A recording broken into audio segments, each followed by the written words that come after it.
How can you help protect your family from wildfire smoke this year? With the Monroe Canyon fire burning and everything else going on, most of the state is currently in at least a yellow condition for air quality, with much of it being in the orange and red because of all the particulate matter that's in the air. Just so that everyone knows, every house should have a 4-inch filter on their heating and cooling system. They should have the ability to run their fan constantly, and you should have something like a Remy air sanitizer so that you can make this into an even better filter, eliminate the odors and all of that type of stuff. For example, this filter came out of a customer's house. They'd called us 3 weeks ago, said their air conditioner wasn't working. We went out there, walked them through how there was just so much dirt and dust and everything in the air, plus they had construction going on around their house, that their system was just dirty. So we cleaned it for them, put in a new filter. We recommended a 4-inch filter. They called us out again yesterday, only 3 weeks later, and their furnace had bent this filter, completely clogged it, and now they understand why they have to get better filtration. Because when you're trying to breathe in all of this gunk that's in the air, it's not going to be beneficial for you. So that being said, we're going to cover today how to build quick, simple, additional filtration to help with wildfire smoke. This is phenomenal for anyone who is in the direct path of the wildfire smoke, or even as it gets trapped in our valley, just running it in your house to further clean it. I am super sensitive to things like wildfire, so even though I have the best air quality in my house, I still run this next to my front door so that as we're opening the door and going in and out of the house, we can pull the particulate matter out of the house.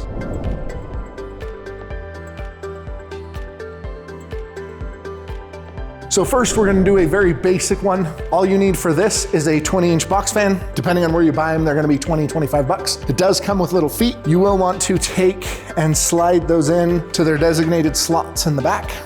There's just little grooves. There's an installation instruction on how to do it, but you'll wanna slide it in. Your air filter always wants to be on the intake side of the fan or the back side of the fan, because this is where it's drying the air and it'll prevent the fan itself from getting dirty. And so hilariously, for the first design, all you're gonna do is drop a 4-inch filter on it and tape it to it. You can use actual weather stripping underneath it if you want to make sure you're getting an even better seal, but most people don't have weather stripping laying around where everyone has multiple different types of tape.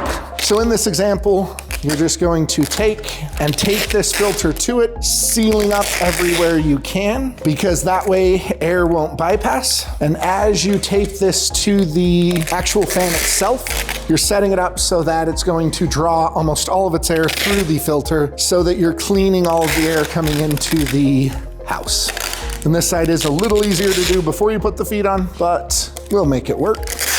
That is all I truly need to do. I can take and plug this in, and now I have a pretty good air filter. And so in order to move more air and eliminate some of the restrictions, you can see that air is moving, but they do recommend you create something like one of these just to block off the corners of it, because that will increase your overall airflow and make it so that you're getting a little more velocity through the filter. When you're buying the filter, as it says, you wanna make sure that if you're only using one filter, you're getting at least a MERV 13 filter. The MERV rating is just how small of particulates it can stop. And a MERV 13 will stop the particles found in wildfire smoke. And that being said, you will have to change this because you're only using one filter. You'll have to change this reasonably often, but I can set this anywhere, next to my bed, next to the front door where I'm coming in and out, or the garage door, wherever it might be. And I have a very basic air filtration system.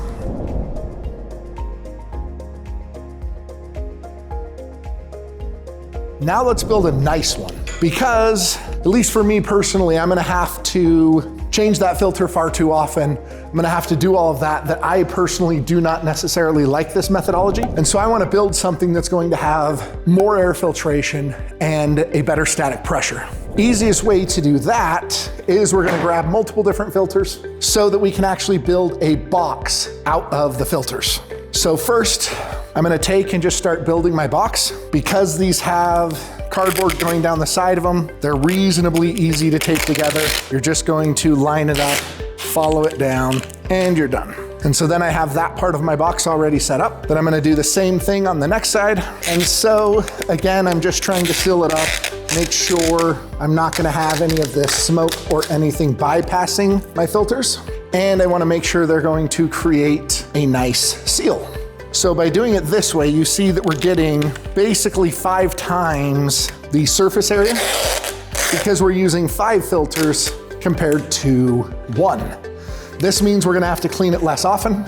This will likely last the entire fire season, depending on where you're living. If you're like where I'm at on my farm, and I'm right in the path of the smoke from the Monroe Canyon fire, then no chance. You're still gonna have to change this every few weeks. But for most people in the state, this will do the job and you will be completely taken care of. So then I'm just gonna line up this one, put tape on it as well, and just make sure you tape it up well enough with whatever kind of tape you're using that you are sealing any potential air gaps. This is going to be the base of my filter system.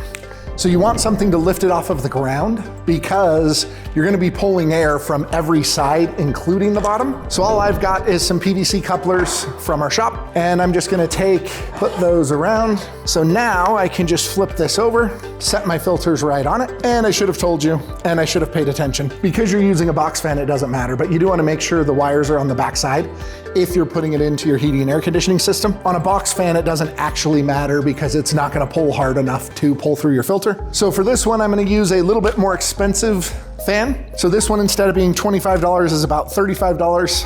The biggest difference between these two fans is this is a much heavier duty metal, and then it's got its little weather guard top on it. But I'm gonna do the exact same thing. We're going to set this down on the top of all my filters, and then we're going to come back through and just make sure that this is sealed to the filters and it's not going to be bypassing air around it in any way, shape, or form. So I have that entirely set up. Plug it back in. You guys can probably see, but fan is now blowing. And I'm filtering, I'm pulling air in from all of the 4 sides, plus down from the bottom. So this is going to last much, much longer. You can just set this on your coffee table somewhere in the corner and just let it run constantly so that you are completely filtering the air. And then I just use the back of the box, but you can just take and cover the corners again.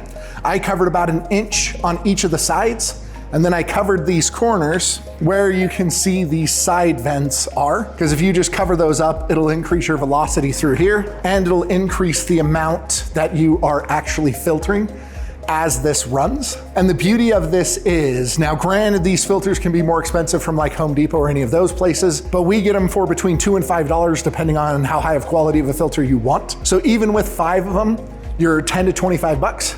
This fan is $35 at Home Depot, you're $5 in tape, and you've built a very, very nice system for under 70 bucks that's going to filter your air very well to help eliminate the smoke.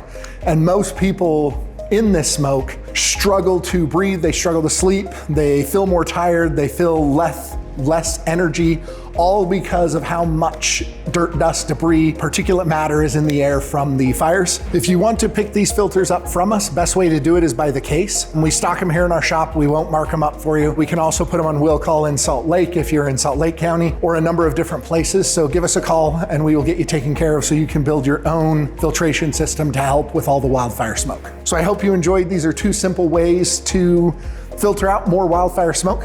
So if you did, like and subscribe, and we'll see you in the next one.